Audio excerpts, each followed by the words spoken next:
여러분, 이제 우리가 사상과 첫 시간을 시작하도록 하겠습니다.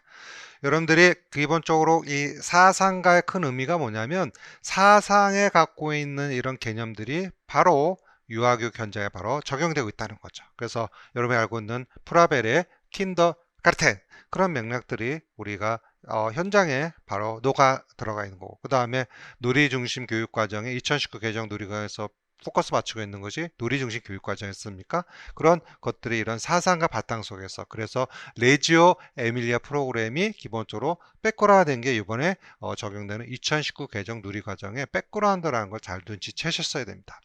그러면 기본적으로 우리가 심리학, 발달 심리학을 배우기 이전에 사상가를 배우는 이유가 뭐냐면 사상가의 뿌리를 바탕으로 해서 사실은 심리학도 연결이 됐다. 우리가 그걸 볼 수 있는 거죠. 그래서 여러분들이 가져야 될 맥락이 뭐냐면 고대, 중세, 근대, 현대의 흐름을 잘 인식해 주셔야 돼. 그래서 고대는 자연 중심이고 중세는 신 중심이고 그 다음에 근대 가서는 인간 중심. 그의 핵심 키워드가 자연, 신, 인간 이렇게 되는 겁니다. 그래서 기본적으로 신과 자연과 인간의 합의를 강조하는 우리가 프라벨이 완성본으로 가는 거죠. 다시 한번 고대는 무슨 중심? 자연, 중세는 신, 그 다음에 근대는 인간 중심으로 휴머니즘으로 연결되는 것을 큰 고리를 가지고서 이제 집중해서 여러분들이 고대부터 잘 따라오셔야 돼. 자, 그래서 기본적으로 가져야 될 게 뭐냐면 우리가 보통 공부하는 데서 근대, 현대가 시험에 많이 출제가 되죠. 하지만 이런 과정 속에서 제시되는 고대의 뿌리도 굉장히 중요합니다. 그래서 고대는 크게 플라톤과 아리스토텔레스로 대비할 수 있어요. 그래서 플라톤의 관념과 아리스토텔의 현실론, 경험론의 바탕에 대해서 로크 또는 루소 또 갖고 있는 측면에서 우리가 뭐 게테레든지 다 데카르트 다 이렇게 연결이 되는 거예요. 그러면 우리가 철학적 사상에서 알아야 될 게 뭐냐면 플라톤과 아리스토텔레스 어떤 생각을 갖고 있고 고대 때는 어떤 흐름이 있는지를 머릿속에 가져야지만이 전체적 맥락을 가질 수 없어. 큰 흐름이 이제 플라톤의 생각에 의해서 사상이 전개됐는가, 그 다음에 아리스토텔레스의 맥락으로 연결이 됐는가, 그런 거 우리가 이제 생각해 볼 수 있다, 이렇게 설명할 수 있는 거죠. 그래서 기본적으로 우리가 플라톤은 이렇게 손을 들고 있어요. 그래서 하늘을 쳐다보는 거 가리키고 아리스토텔은 땅을 가리키는 그런 모습을 우리가 볼 수 있습니다. 그래서 고대 때는 여러분들 알다시피 그 갖고 있는 그리스와 그 다음에 아테네 문화가 기본적으로 여러분들 알다시피 굉장히 융성화되어 있었죠. 거기에 이제 로마가 있었고, 그래서 로마가 이제 또 중세에 연결하는 또 고리 연결이 되는 거죠. 그래서 여러분들 알다시피 사상가의 가장 큰 맥락이란 뭐냐면 어떠한 신념을 갖고 있고 어떤 생각을 갖고 있냐에 따라서 교사들의 마인드가 바뀌어진다, 이렇게 볼 수가 있는 거죠. 기본적 맥락에서. 그래서 우리가 이제 왜 이 사상가를 배우는가에 대해서 한번 생각해 볼 필요 있는 부분을 설명했어. 그래서 여러분들 알다시피 기본적으로 낭만주의, 기본적으로 성숙주의 바탕에서 초점 맞춰 있고, 그 다음 행동주의, 그 다음에 우리가 상호작용주의. 그러니까 현장에 있는 교사가 어떤 마인드를 갖고 있냐에 따라서 아이들을 접하는, 대하는 자세가 달라지겠죠. 그러니까 여러분도 마찬가지. 시험을 준비하는 여러분 친구들 생각해 보자면 기본적으로 갖고 있는 실천할 수 있는 행동제의 맥락의 준비, 노력이 있어야 돼, 없어야 돼? 있어야 된다는 걸 강조해 드리고 싶은 겁니다. 자, 그럼 출발해서 고대 때는 무슨 중심? 자연 중심이 제시가 되는 거야. 그래서 그런 자연 중심의 맥락을 가지고서 나중에 루소가 어떤 얘기입니까? 자연으로 돌아가라, 이렇게 얘기가 전개되는 거죠. 그렇죠? 자, 그러면 교재 38쪽을 같이 한번 보도록 하겠어요. 자, 우리가 전개되는 고대 교육을 한번 보도록 하자. 그러면 크게 그리스와 뭐로 나눠진다? 로마로 나눠진다는 걸 볼 수 있겠죠. 그래서 기본적으로 서로마 제국에서 그 다음에 동로마 제국까지의 멸망을 우리가 중세라고도 설명할 수 있는 겁니다. 자, 그래서 이때 고대 때는 대표적으로 그리스 교육을 강조할 수 있어서 스파르타 또 아테네 들어봤겠죠? 그런 맥락 속에서 이 갖고 있는 생각들이 교육에 어떻게 스며 들어가 있는가를 고려해 볼 필요가 있지 않는가 생각이 듭니다. 자, 그럼 한번 보도록 하자. 우선 PPT 화면을 보면 이제 PPT 클릭을 많이 해서 이제 앉아 수업을 하게 되는데, 고대는 성별과 뭐에 따른 계층에 따라 다른 교육을 받는다. 그러면 우리가 알다시피 남녀 차별이 있었다 이렇게 볼 수가 있는 거죠. 그래서 기본적으로 아리스토텔레스가 여성 교육을 비하한 부분도 비판받을 것도 계층에 따라서 그래서 플라톤에 제시되는 사주덕이 나오죠. 그래서 기본적으로 뭐 군사 그 다음에 노동계급 뭐 이런 게 나오게 되는 거야. 그러니까 고대 때는 쉽게 말하면 어떻게 보면은 모든 대상의 교육은 받지 못했다. 이렇게 해석할 수 있는 거죠. 그래서 그러한 부분을 타파하게 된 게 나중에 코메니우스와 연결이 되는 거죠. 코메니우스. 그래서 코메니우스와 모든 대상의 교육을 포커스 맞췄다는 것도 우리가 이제 인식을 하게 되는 겁니다. 그러니까 어쨌든 고대 때는 차별 교육이지 않았는가 이렇게 해석할 수 있습니다. 그렇죠? 자, 그 다음에 여기다 또 써놓으면 좋겠어. 38절 보여. 공동체의 중요성을 강조하다. 그러면 뭐야? 큰 틀을 강조하는 거죠. 공동체. 그래서 지금 우리가 제시되는 2019 개정 누리과정도 생활 공동체를 강조하고 있죠. 그래서 지금 코로나 시대에 따라서 뭐가 붕괴되고 있어. 서로 만나질 못하니까 공동체의 모습이 좀 붕괴돼. 참으로 안타까운 거죠. 그래서 지금 점점 뭐 혼술, 혼밥에 또 핸드폰만 있으면 되잖아. 이게 점점 사람의 대인 관계가 줄어들게 되는 안타까움을 갖게 있는 거야. 근데 이제 그러한 것을 역설적이면 우리가 기원전, 쉽게 말하면 고대 때도 뭘 강조했다고? 공동체를 강조했다. 공동체. 그럼 공동체 뭐야? 쉽게 말하면 가정과 지역사회, 또 크게 나면 국가. 그래서 플라톤의 국가론이 있잖아요. 그래서 국가가 교육을 책임진다. 이렇게 우리가 해석할 수 있는 거죠. 그래서 그런 어떤 공동체의 가정의 공동체를 강조하는 것이 나중에 페스탈러체에 가서 또 연결이 되는 거죠. 그래서 가정교육의 원리에 연결될 수 있지 않나 생각해 봅니다. 자, 한번 보도록 하자. 그 다음 고대 그리스 교육을 바탕을 보자. 그리스의 유아교육은 자 여기 뭐가 강해? 독립성이 강하다. 무슨 얘기냐면 우리가 그 서양에 갖고 있는 생각과 동양의 큰 차이점은 뭐냐면 서양은 I란 단어가 나오죠. I, 그게 숫자 1이란 말이야. 그리스 문자에서. 그러면 그 I라는 측면이 뭐냐면 나에 대한 자아, 쉽게 말하면 어떤 나의 갖고 있는 생각을 더 중시한다고 이렇게 볼 수 있어. 근데 우리가 그 동양적 측면은 무엇합니까? 가족 공동체, 그 다음 사회 공동체에서 인정받는 그런 강조하게 되지. 그러니까 어쨌든 간에 우리가 서양의 생각들이 뭔다면 no, yes, no.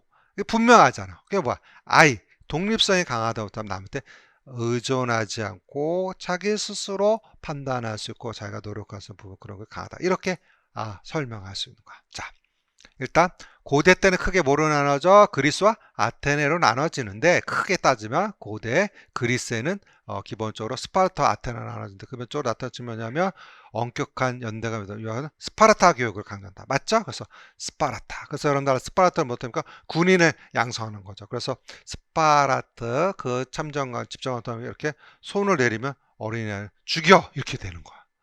그러니까 어쨌든 간에 안타까운 게 뭐냐면 스파르타 그 영화에도 이제 나와있죠. 보면 막 칼로 사람들 죽이고 막 그런 게 나오지 않습니까? 그러니까 여러분들 이런 고대 때 그리스에 갖고 있는 큰 교육에서 스파르타 교육이 크게 있었고 그러니까 이제 어떻게 보면은 그 군인 중심이라 할 수 있는 거죠. 반면에 이제 무슨 교육에서는 아테네 교육에서는 우리가 이제 어떤 인문학에 갖고 있는 메커니즘을 할 수 있죠. 그래서 조화롭고 놀이가 중시되는 걸 강조한다. 그럼 보자. 이미 고대 때도 뭘 중시를 했어서 놀이를 중시했다는 거 우리가 알 수 있겠죠. 그러면 여러분들이 인식해야 할 게 뭐냐면 유아교육에서 강조하는 놀이라는 것이 뭔가를 잘 생각해야 돼. 그러니까 주어지는 놀이가 아니라 찾아가는 놀이, 독립적인 놀이, 모험적 놀이가 돼야 되지 않을까요? 그리고 놀이를 지도하는 교사도 융통성이 있어야 되고 시간의 융통성 또 공간의 융통성, 자료의 융통성 이번에 교직 논술에 나왔지 않습니까? 그러니까 알아야 될 게 뭐냐면 고대 때도 기본적으로 뭐 아테네에서 뭘 중시했다? 놀이 중심. 근데 지금 현재 2019 개정 누리 과정에서도 뭘 강조했구나? 놀이가 강조되니까 고대 때부터도 계속 연결되어 있는 거, 연결되어 있다고 우리가 해석할 수 있는 겁니다. 자. 그다음 크게 이제 그리스와 뭐로 나눠질까? 노마로 나눠진다. 이렇게 볼 수가 있는 거죠. 그래서 기본적으로 노마는 아이들의 인격 형성에 좋은 영향을 미친다. 그러니까 아이들의 그 퍼스널리티, 성격 형성을 굉장히 우리가 강조할 수 있다. 이렇게 볼 수 있는 거죠. 그래서 기본적으로 제시된 이런 사상과 흐름 속에서 우리가 크게 그리스와 로마 거기에 따른 이제 교육 사상가들이 이제 나타나게 되는 거죠. 그래서 소크라테스 또 누가 있습니까? 플라톤 또 누구? 아리스토텔레스 이렇게 나눠지는 거죠. 기본적 맥락 속에서. 그래서 기본적으로 여러분들이 알다시피 이 전개되는 사상가들의 큰 흐름들을 잘 이해해 주셔야 됩니다. 자, 그래서 기본적으로 제시된 측면에서 이거 어디 갔죠?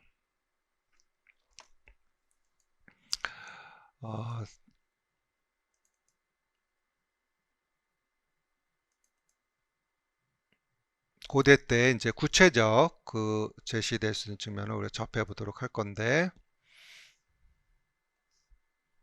보도록 하죠. 교재 이제 38쪽에서 그리스 로마에 대한 설명을 이제 드렸고 기본적으로 여러분들 이제 아셔야 될 게 뭐냐면 39쪽에도 보면 제시될 수 있는 스파르타와 아테네 교육의 큰 비교를 해놨죠. 그래서 제시된 측면을 보면 차이점 표를 받았죠. 스파르타에서는 무엇합니까? 목적이 봐 애국적이고 용감한 군인을 양성하고 아테네에서는 심신의 조화로운 자유민을 양성하는 데 초점 맞춰 있다. 그래서 기본적으로 스파르타에서 뭘 초점 맞추고 체육 또 무엇합니까? 군사 훈련 그 다음에 3R 이건 굉장히 중요해요. 지금 현대교육에서도 3R을 강조, 리딩, 라이팅, 아리스메틱. 그래서 읽고 쓰고 세마기를 강조한다. 거기에 반면에 어디에서는 아테네에서는 무엇한다고? 심신의 조화로운 자유민을 양성하자. 그래서 지식 중심의 무슨 교육한다? 3R을 강조한다. 체조, 음악, 시 이렇게 되는 거죠. 자, 그럼 넘어가자. 40쪽에 보시면 이제 기본적으로 제시될 수 있는 이런 맥락 속에서 교육 사상가들이 이제 소피스트가 나옵니다. 누가 나온다고? 소피스트. 그래서 최초의 이제 교사로서 직업을 가진 교사로서 얘기를 하는 겁니다. 근데 여기서 가장 중요한 맥락이 뭐냐면 이 갖고 있는 사상가들의 생각들이 소크라테스 또 플라톤, 아리스토텔레스 연결이 되는 거야. 자, 그럼 거기 밑줄 치면 좋겠어요. 기본적으로 대중적인 쉽게 말하면 최초의 직업교사로 소피스트, 쉽게 말하면 가리키는 사람들 기본 생각하면 주관적이고 또 상대적이고 쾌락주의 진리관을 갖고 있었어. 그러니까 쉽게 말하면 상대적이야. 그러니까 이럴 수도 있고 저럴 수도 있고 또 나 중심이야. 그래서 개인은 감각의 경험과 유형성을 갖고 있다 설명할 수 있죠.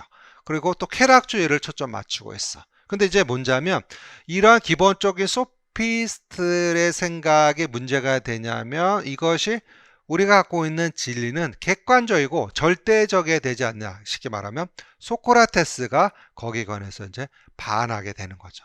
그래서 여러분들이 쾌락주의를 하니까 기본적으로 어떻습니까? 갖고 있는 측면에서 어떤 공동체 측면에 그런 것들을 흐리게 되는 거죠. 그래서 출발점에 소크라테스를 이해하기 전에 소피스트의 생각을 알아두는 게 필요합니다. 그래서 소피스트는 다시 한번 주관적이다.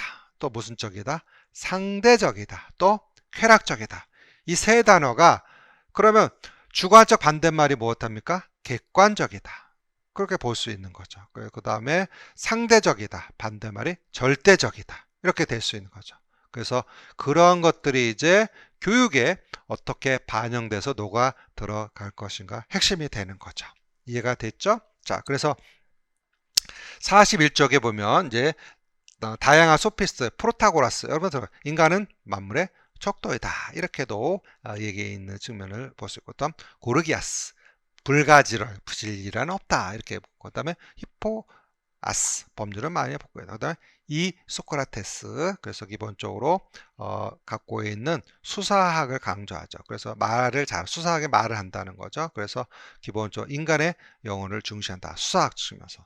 자, 띵띵띵띵 이것도 중요해. 이런 많은 수의 소피스트가 있었단 말이죠. 내 말 이해가 됐죠? 그럼 소피스트의 모습을 누가 보니까 소크라테스가 보니까 아니다. 기본적으로 소크라테스는 어떠한 인간은 어떤 절대적 진리관이 필요하지 않겠나. 그래서 그 41쪽에 나오죠. B. 보편적이고 또 객관적이고 절대적 뭐가 필요하다? 진리관이 필요하다.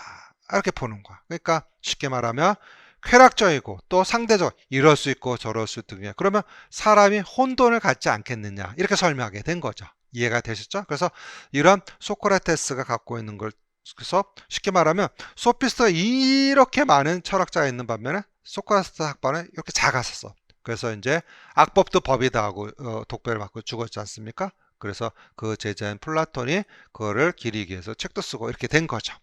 그래서 알게 뭐냐면 큰 맥락이 고대 때의 교육에서는 스파르타, 아테네 나누게 이해되는데 기본적으로 철학하는 사람들이 무슨 중심적이야? 자기 중심이었다 볼 수밖에 없는 거죠. 그래서 쾌락적이고 상대적이고 주관적이다 이렇게 해석할 수 있는 겁니다. 맞죠?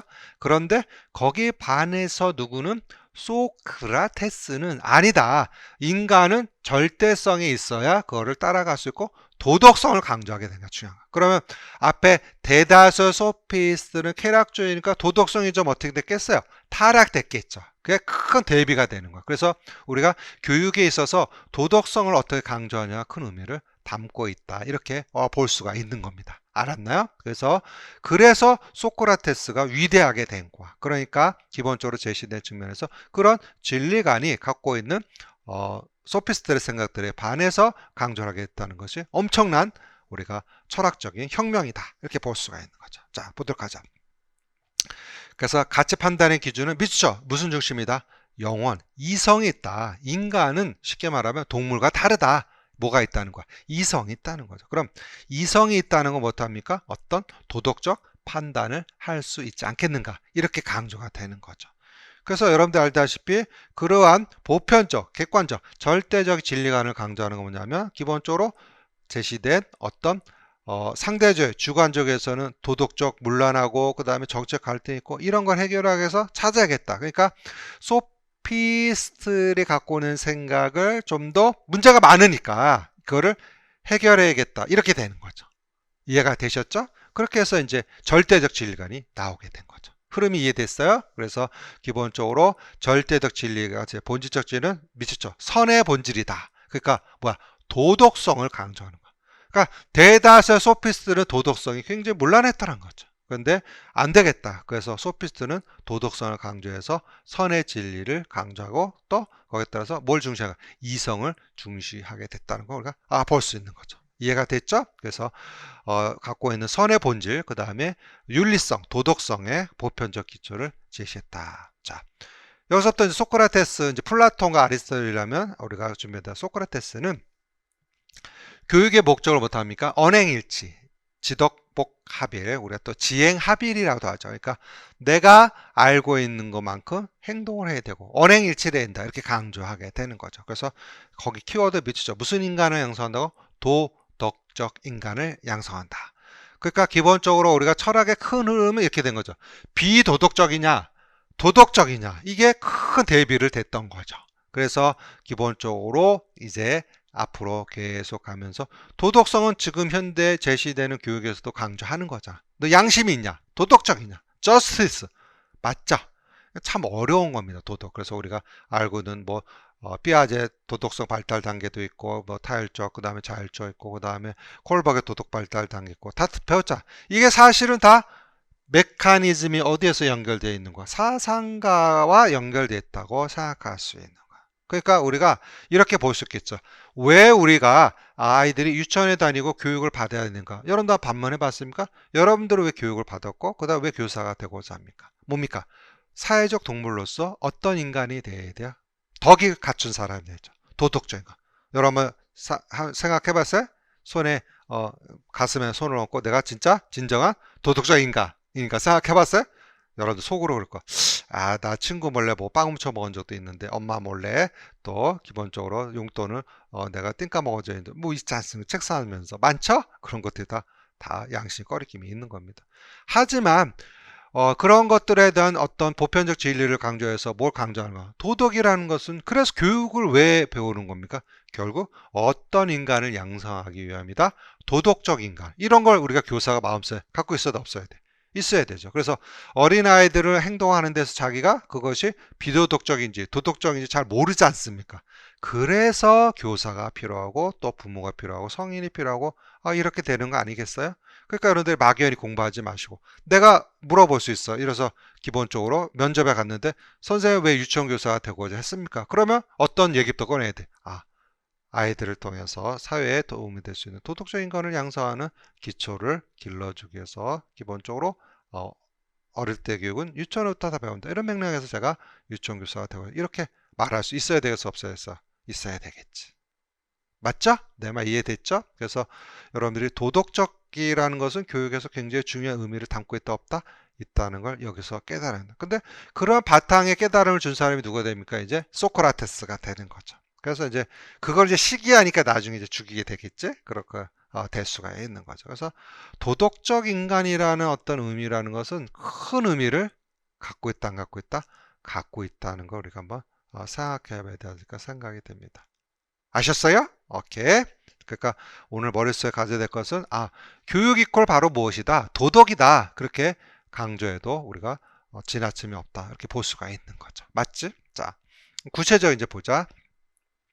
소크라테스 시험에 묻진 않았지만 그 교육학 있을 때는 시험에 종종 물었었어요. 그래도 우리가 이제 근대까지 쭉 배워나갈 것인데 그런 바탕 속에서의 소크라테스 생각들을 우리가 한번 배워보도록 합시다. 자, 교육 방법은 대화법과 뭐가 나와있어요? 문답법이라 합니다. 그래서 여러분 많이 들었어. 누구 자신을 알라? 너 자신을 알라는 얘기를 많이 들어봤겠죠. 그래서 밑줄 주세요. 무슨 진리를 획득한다? 보편적 진리를 획득한다. 이거 무슨 말이야? 어떤 인간을 길러주겠다. 도덕적 인간을 길러주겠다. 이런 얘기를 할 수 있는 거죠. 그래서 기본적으로 우리가 구체적으로 따지면 교육 방법에서 우리가 드는 대화법과 문답법을 우리가 구체적으로 보시면 이것부터 이제 알아두셔야 돼요. 그래서 대화법을 우리가 쪼개서 나누지만 처음에 1단계가 이제 여기부터 중요합니다.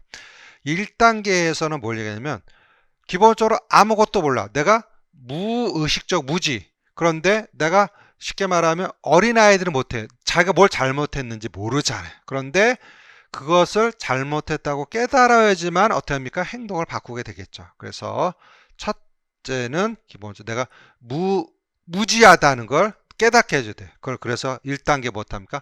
파괴라는 단어를 쓰는 거야.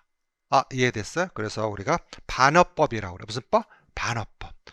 그래서 이제 소크라테스가 누구 자신을 알라는 표현을 많이 너 자신을 알라는 표현을 많이 쓰고 있는 게 일단은 못합니까? 내가 잘못한 걸 안다면 고칠 수 있는 거죠. 근데 내가 잘못하는 것 자체도 알지 못하면 고칠 수 없게 되는 거죠. 그래서 무지에 대한 걸 깨주는 게 제일 우선이다. 그래서 파괴, 반어법, 그걸 소극적 대화라고 설명을 할 수가 있겠죠. 그러니까 여러분도 마찬가지입니다. 이제 임용고시를 처음 준비하는 친구들은 뭐 학교에서 많이 배웠지만 사실은 기출문제를 한 번도 풀어보지 않았을 거예요. 그래서 기출문제를 보면 이런 문제도 출제됐구나 하는 걸 파악할 수 있어야 돼요. 그래서 여러분들이 기출문제를 많이 접할 수 있도록 부탁을 드립니다. 그래서 내가 무의식적 무지. 내가 잘 뭘 깨닫지 못하면 무지를 깨달아야 돼. 오늘 중요한 테마가 그거야. 난 무식해. 그거를 난 무식하니까 공부를 더 해야 돼. 이렇게 됐단 말이야. 근데 내가 알지도 못하면서 아는 척하는 건 큰 의미가 없어. 그러면 소크라테스 1단계도 넘어가지 못했다. 이렇게 볼 수 있는 거죠. 다음 2단계를 보면 이제 뭐가 있었어? 의식적 무지에서 합리적 진로 간다. 그건 뭐야?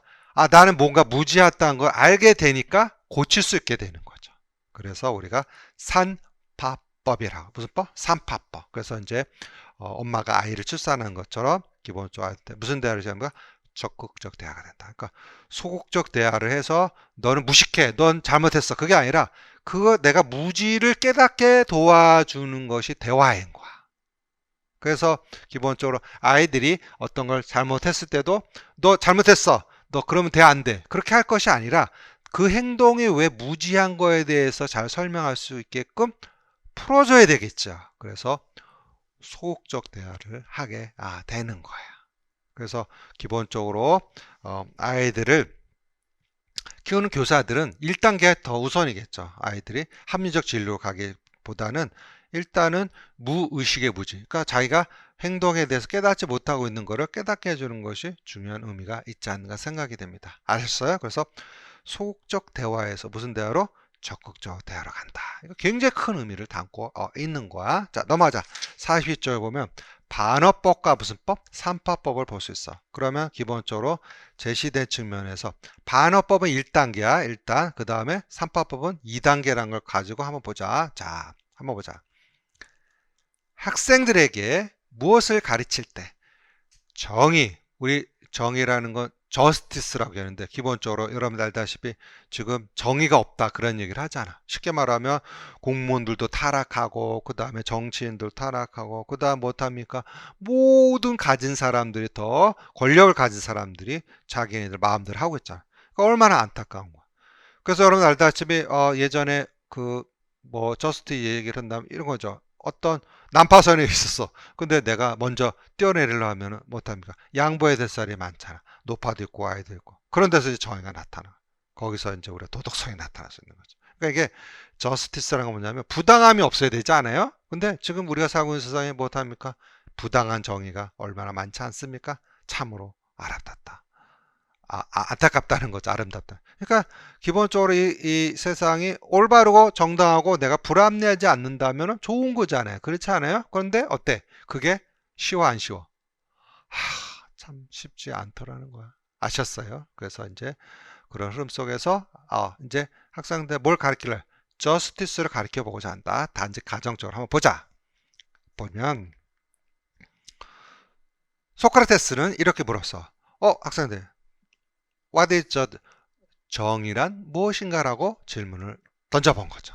그러면 그 대답에 따라서 소크라테스가 그 다음 질문이 바뀌어지겠죠.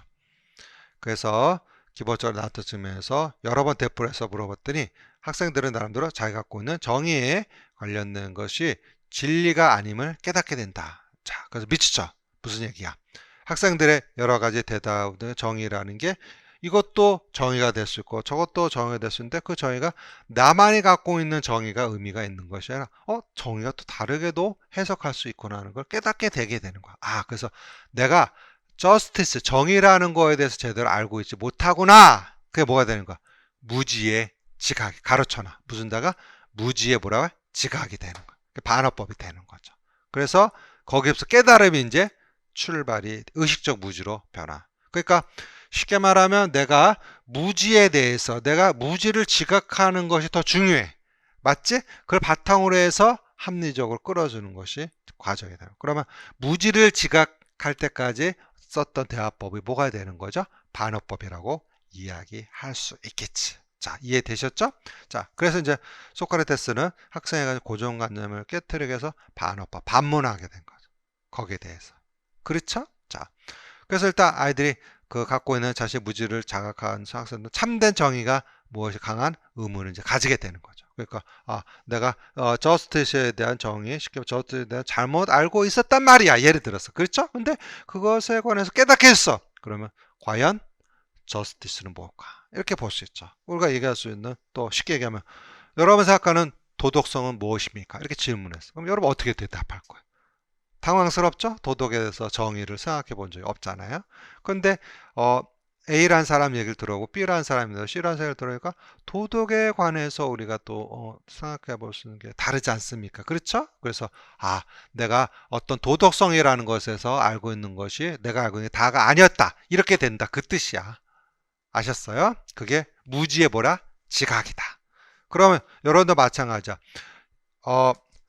재수생도 마찬가지고 그 다음에 초생도 마찬가지야. 내가 왜 시험에 떨어지냐면 1단계 뭐에 대한 판단이 아직 깨닫지 못해요. 무지의 지각이 아직 안 됐다. 이렇게 볼 수 있는 거죠. 뭐에 대한 지각? 무지에 대한 지각이 없었다. 그러니까 내가 알고 있는 것 수박 겉핥기가 아니었나 한번 생각해 볼 필요가 있지 않을까요? 그래서 여러분들이 내가 아는 게 다 전부가 아니라고 겸손할 수 있어야 돼. 그래서 이렇게 보면은 공부를 계속 연수가 쌓이는 친구도 보면 자기가 다 아는 것처럼 그렇게 하는 시험에 떨어져. 겸손하게 하나하나의 무지의 지각부터 하는 것이 시험 준비 1단계가 아닐까 싶습니다. 그렇죠? 자, 그렇게 해서 제시되는 정의에 대한 것을 이제 학생들이 정의의 참된 의미를 알고자 욕구가 생기게 되는 거죠.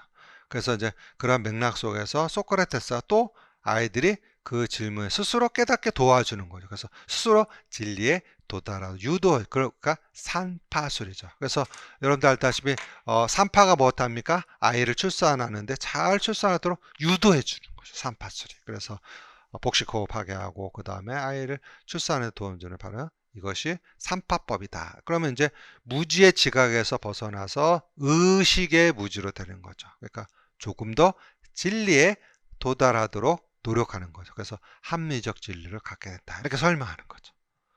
그러니까 여기에 굉장히 중요한 의미가 담겨 있어. 여러분들이 여러분이 진짜 알고 있다는 것 자체를 무시해야 돼. 정확히 하는 게 아니지 않을까. 맞지. 그러니까 나는 무식해. 근데 그거를 내가 무지한다는 깨닫고 했으니까 내가 그거를 한번 어떻게 보다 극복해 나가 볼 거야. 이렇게 설명할 수 있어야 되겠다. 아셨어요? 그렇게 해서 겸손해야 돼. 합격하려면. 아셨죠? 자, 그래서 이게 무슨 법? 반어법과 무슨 법이다? 삼파법에 관해서 이해가 되셨어요? 자, 그 다음 보자. 덕은 바로 지식이다. 쉽게 말하면 도덕은 뭐야? 알면 부당한, 쉽게 말하면 부도덕한 행위를 하지 않는다. 이렇게 보는 거죠. 그래서 악행은 무엇의 결과라 볼 수 있다? 무지의 결과, 무지의 결과라고 우리가 볼 수 있는 거죠. 그래서 덕은 나와 있죠. 선한 행위, 덕은 선의 본질, 그리고 지식이 곧 덕은 지식이다. 무슨 얘기야? 알면서 그렇게 나쁜 행동은 더 나쁜 거죠. 그러니까 모르면서 나쁜 행동을 한다는 것은 깨닫게 해준다. 그 뜻이죠. 그래서 덕이라는 것은 바로 아는 거다. 그래서 요한윤 선생님이 그렇게 얘기했죠. 세상은 아는 만큼 보인다. 이렇게 얘기를 하는 겁니다. 그래서 여러분들 왜 공부를 더 하게 되냐면 세상에 보아보는 시각이 커지는 거야. 그리고 여러분들 나이를 먹게 되면 왜 지혜가 생기냐면 경험치가 있잖아요. 그 경험을 통해서 주변 사람과 또 그 다음에 거기에 상처도 받기도 하고 또 기본적으로 자기 또 잘못도 하게 되고 그렇게 되는 거야. 그러니까 우리가 참된 물론 시험을 합격해서 수많은 지식을 배우고 있죠. 근데 그런 지식을 배우고 있는 목적이 무엇하면 결국 덕을 쌓는 인간이 되고자 하는 게 핵심이죠. 그러니까 소피스트들이 있을 때는 그런 덕보다도 주관적이고 쾌락주의를 강조했던 반면에 소크라테스는 이제 거기에 반해서 뭘 강조합니까? 도덕적 인간을 강조하게 되지 않았나. 이렇게 볼 수 있습니다. 맞죠? 그거를 오늘 시간에 깨달아줘야 돼. 자, 그래서 누구나 진리인 선을 알게 되면, 자, 선이라는 것은 우리가 착할 선, 한자로 착하다, 착할 선을 얘기하는 거죠. 착하다는 건 도덕적인 얘기를 아니할 수 없는 거죠. 그래서 바로 지행합일. 알면 그대로 행동해야 된다. 그렇게 얘기를 하는 거죠. 그래서 이 소크라테스 하면 제일 좋은 것이 바로 지행합일입니다. 그래서 그 지행합일을 끌어내서 삼파법과 반어법을 활용했다는 걸 우리가 깨달을 수 있다. 그리고 교육도 막연히 주입하는 게 아니라 나름대로 생각, 이성이 있기 때문에 개발할 수 있다. 그런 얘기를 할 수 있는 거죠. 그래서 질문법, 현대 와서는 토의법도 발견학습, 브루노에서도 나오죠. 그래서 탐구학습 원리에도 영향 끼치는 바로 누구의 영향? 소크라테스라고 말할 수 있는 거죠. 그래서 여러분들 거기 발견학습에 밑줄 치면 발명학습이 있고 발견학습이 있어요. 발견학습 뭐냐면 유에서 유. 그러니까 유에 보이는 것에서 새로운 걸 찾아내는 게 발견학습이라면 발명학습은 무에서 유를 하는 거죠. 그래서 여러분들 어떻게 하냐면 교육에서는 발명학습은 많지 않아. 뭐야? 당연히 발견학습이 그걸 강조하는 자연의 체험을 통해서 경험치를 끌어내는 걸 볼 수 있고 그 다음에 탐구학습, 관찰, 섬세하게 탐색을 통해서 하는 것들이 되는데 이러한 바탕에 된 게 우리가 큰 고대 때 사상가 누구의 영향이다? 소크라테스의 영향이라고 우리가 한번 생각해야 되지 않을까 생각이 됩니다. 아셨어요? 그래서 기본적으로 소크라테스가 강조하는 것은 뭘 강조다? 지행합일, 도덕적 인간이고 진리에 관해서 강조다. 그래서 진리의 무엇이자? 삼파이자. 그러니까 교사는 뭐야? 참한 사람, 도덕적으로 진리를 끌어가는데 삼파의 역할을 해야 된다. 그 얘기 지금 하고 있는 거죠. 맞죠? 이해되셨어요? 그래서 거기에 관해서 교사의 역할은 삼파술에 있는 역할을 한다. 그렇게 볼 수 있죠. 자, 보자. 그래서 학습자라고 반성과 성찰을 통해 미쳐 반성과 성찰을 통해 제가 굉장히 중요한 거죠. 밑줄 쳤어요. 반성. 내가 어떤 행동을 했어. 그럼 거기에 대해서 내가 잘못했어요. 그래서 다음에는 앞으로는 이러지 하지 않겠다. 이렇게 되는 것이 중요한 거죠. 반성과 성찰. 그래서 그것이 이제 교사를 가면 우리가 제시되는 반면 반성적 사고가 나온 거죠. 뒤에 연결해서 반성적 사고.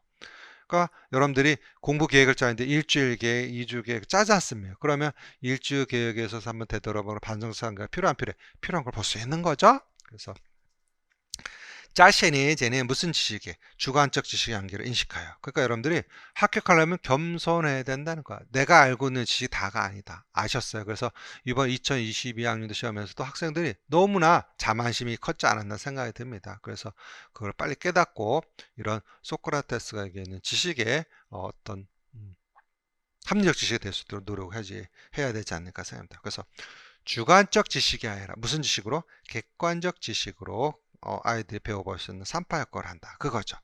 그러니까 주관적 지식은 예를 들어서 10명의 사람이 있다고 가정해 봅시다. 그럼 뭐 어떡합니까? 첫 번째 갖고 있는 사람의 지식과 10번째 갖고 있는 지식이 다 다를 수가 있잖아. 그런데 그렇게 하면은 기본적으로 어떤 가치 판단의 기준이 달라질 수 있겠죠. 그래서 그런 것들을 하나로 묶을 수 있는 절대적 객관적 진리가 있어야 되지 않겠느냐. 그거를 강조한 것이 바로 누굽니까? 소크라테스다. 이렇게 볼 수가 있는 거죠.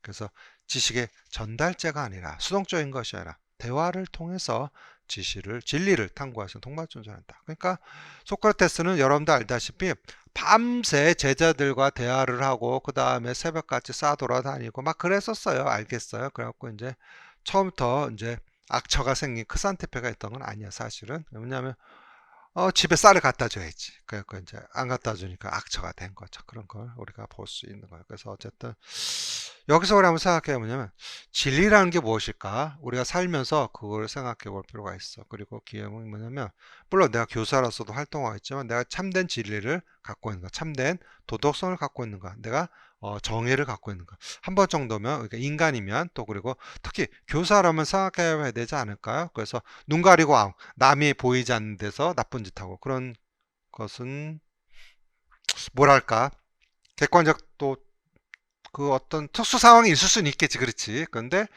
우리가 교사로서 한번 생각해 보냐면 과연 진리가 있는가. 그래서 뭐 표현이 좀 적절치 않지만 우리가 그거 얘기하잖아. 뭐 한번 생각해봐. 여러분들 외계인 UFO 생각해 봤어요? 근데 우리가 아직도 UFO가 있다라는 얘기를 믿는 사람이 있고, 그렇죠? 그 다음에 아니 없다 이렇게도 보는 사람도 있잖아. 하지만 진리라는 것은 또 UFO라는 게 또 있을 수도 있지 않을까라고 또 반문하고 과학적으로 접근하고 뭐 그런 게 있잖아. 그래서 이제 과거에 보면 이제 뭐 드라마 보면은 뭐 엑스파일 뭐 그런 거 보면 외계인도 나오고 막 그랬는데 사실 우리가 미스테리한 사건들을 많이 접할 수 있잖아. 그래서 우리가 큰 뭐 태양계에서 존재하고 있지만 어떤 그 UFO 또 외계인을 생각할 때 진리라면 생각해야 되는 거죠.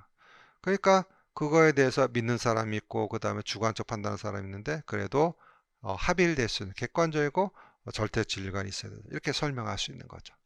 아셨어요? 자, 그래서 한번 오늘 이 시간을 통해서 여러분도 진리를 한번 생각해 볼 수 있는 시간을 갖는 것이 의미가 있지 않나 생각이 듭니다. 아시겠죠? 오케이. 자, 그럼 잠깐 쉬었다 하도록 하겠어요.